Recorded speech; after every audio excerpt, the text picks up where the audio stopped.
Olá, amigos e irmãos, que a graça e a paz do Senhor Jesus esteja com cada um de nós. Aqui estamos para juntos estudarmos a Bíblia. Ficamos agradecidos a Deus por este dia que Ele nos dá, por este momento que temos para estudar a Sua Palavra. Ficamos agradecidos a Deus por cada um de vocês, onde quer que se encontram. Todos vocês que estudam a Bíblia conosco diariamente, todos vocês que compartilham esses estudos com outras pessoas, e também todos vocês que são inscritos no canal Hora Tranquila no YouTube.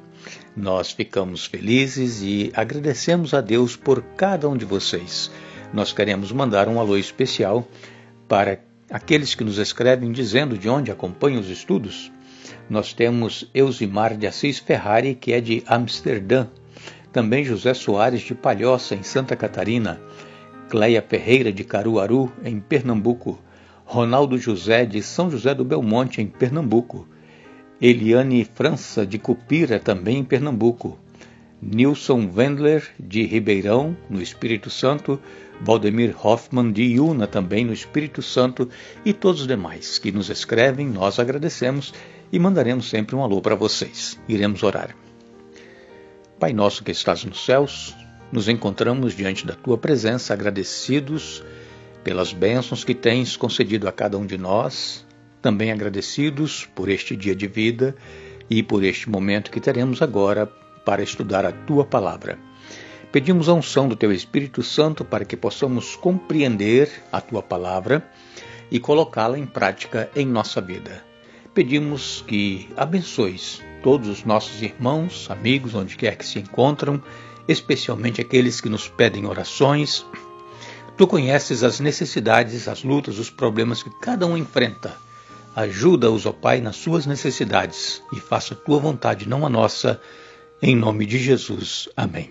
Nós vamos dar sequência ao estudo, capítulo 10 do profeta Daniel, e nós tivemos já a oportunidade de ver aqui uma luta que é travada entre as forças do bem e as forças do mal.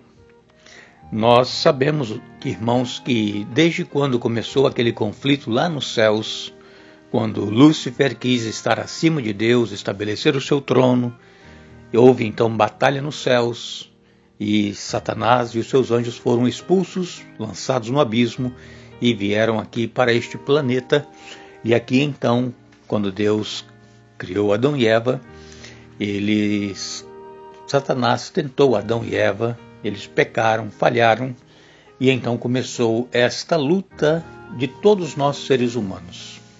Nós nascemos já com a natureza pecaminosa que herdamos dos nossos primeiros pais, e a partir do momento então que nós começamos a entender as coisas que nós vamos vendo ao nosso redor, quando nós passamos então a ter compreensão e reconhecemos que somos também pecadores e que necessitamos de um Salvador, e aí nós aceitamos a Jesus em nossas vidas, aí começa uma batalha espiritual dentro de cada um de nós. Por quê?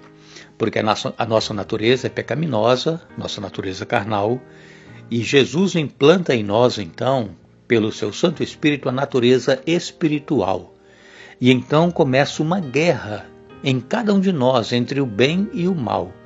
E como o apóstolo Paulo dizia, o bem que eu quero fazer, esse eu não faço, mas o mal que eu não quero, esse eu faço. E ele dizia então, miserável homem que sou.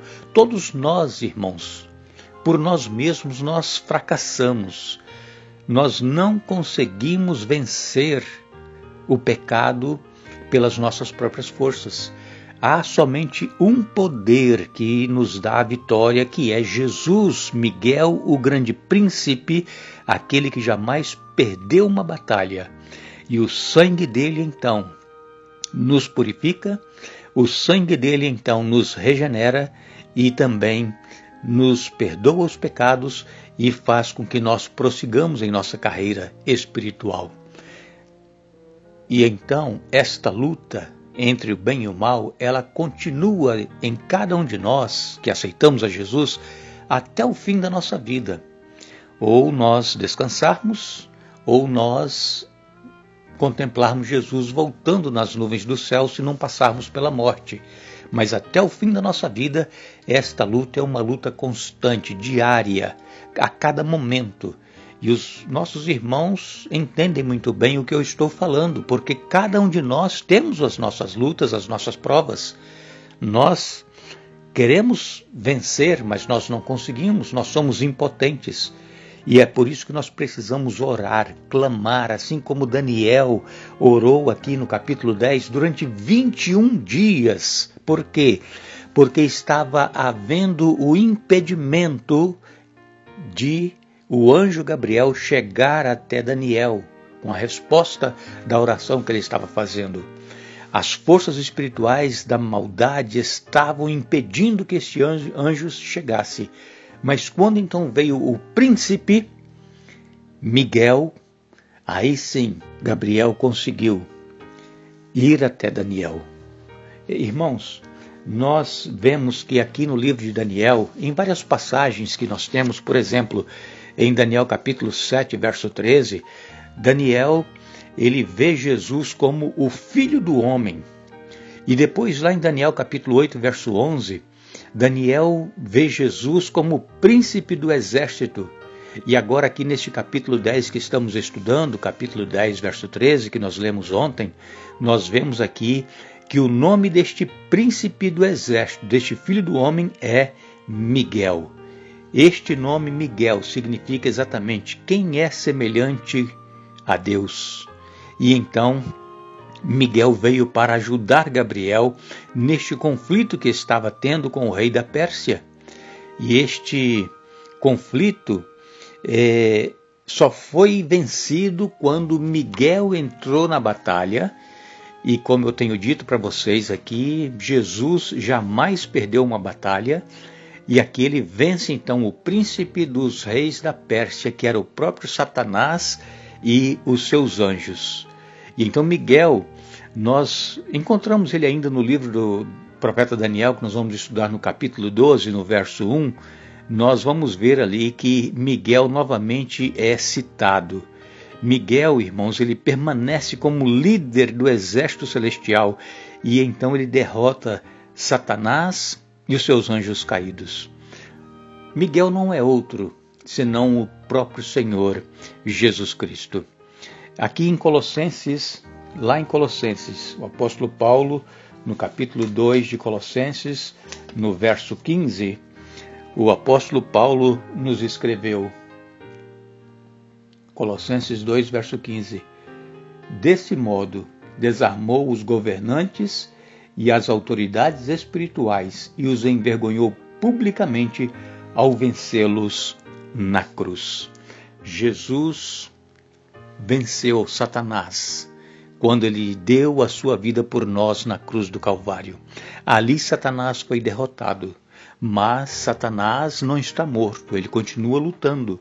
Ele sabe que pouco tempo resta e por isso ele traz tantas calamidades, catástrofes, desastres naturais, ele traz tantas enfermidades, ele traz tanto sofrimento a cada um de nós, porque ele sabe que pouco tempo resta e ele quer fazer com que nós percamos a nossa fé, a nossa confiança em Jesus. E quando nós enfrentamos as forças do mal, nós podemos ter fé em Jesus. Por quê? Porque ele é vencedor. Jesus o venceu Satanás na cruz do Calvário. Mas nós precisamos continuar nesta luta, insistindo, buscando, clamando, fazendo com que nós nos rendamos aos pés de Jesus e deixemos que Jesus lute por nós. Não é nós abandonarmos a oração e deixar que Jesus lute por nós, não. É nós nos entregarmos a Jesus diariamente, em luta, em oração, em sacrifício e pedindo que Jesus intervenha em nosso favor e com certeza ele vai intervir. Jesus, amigos, irmãos, ele venceu o mal, mesmo quando o mal estava disfarçado por trás da tentativa de Pedro, quando Pedro disse para Jesus que não era necessário que Jesus morresse. Ali estava Satanás trabalhando com Pedro e Jesus disse para Pedro, vai-te Satanás, porque Jesus sabia que aquelas palavras que Pedro estava dizendo não eram as palavras de Pedro, mas sim as palavras de Satanás. E quando Jesus estava chegando já a hora de ele se oferecer em sacrifício lá no Calvário, Jesus então ele falou para os seus discípulos: chegou o momento de ser julgado este mundo, e agora o seu príncipe será expulso, e eu, quando for levantado da terra, atrairei todos a mim mesmo. João capítulo 12, versos 31 e 32. Jesus, amigos e irmãos, ele veio a este mundo para morrer em nosso lugar. Este foi o propósito pelo qual Jesus nasceu. E segundo nós lemos em João capítulo 1, Jesus veio para o que era seus e os seus não o receberam. O povo judeu era o povo escolhido de Deus, foi o povo escolhido durante mais de 1000 anos, mas eles rejeitaram a Jesus, o Messias. E então o evangelho começou a ser levado a todas as nações, aos gentios, e o evangelho chegou até nós. E Jesus diz: e eu, quando for levantado da terra, a todos atrairei a mim. Nós somos atraídos pela cruz de Cristo. O sacrifício que ele fez na cruz do Calvário, uma expressão maior do amor de Deus. Alguém morrer em nosso lugar pelo nosso pecado para que nós pudéssemos novamente ter direito à vida eterna. E Jesus, amigos e irmãos, muito em breve, ele virá para buscar todos aqueles que o aceitaram. E eu sei que tem muitos que nos acompanham estudando a Bíblia conosco, mas que estão fracos na fé, estão desanimados, estão, quem sabe, longe dos caminhos do Senhor. E eu apelo a você, como ministro da Palavra de Deus, é hora de voltar para Jesus. É hora de depositar total e plena confiança no sacrifício que ele fez por nós. E que essas lutas, esses problemas que nós enfrentamos é a consequência desta batalha cósmica entre o bem e o mal, e que nós precisamos continuar confiando no nosso grande general, o nosso comandante Cristo Jesus, que ele vai também nos dar a vitória. Nós vamos voltar amanhã, concluindo o assunto desta semana, e eu apelo a você que não se esqueça que nós, segundo a sua promessa, aguardamos novos céus e nova terra nos quais habita a justiça. 2 Pedro capítulo 3, verso 13. Que Deus nos abençoe.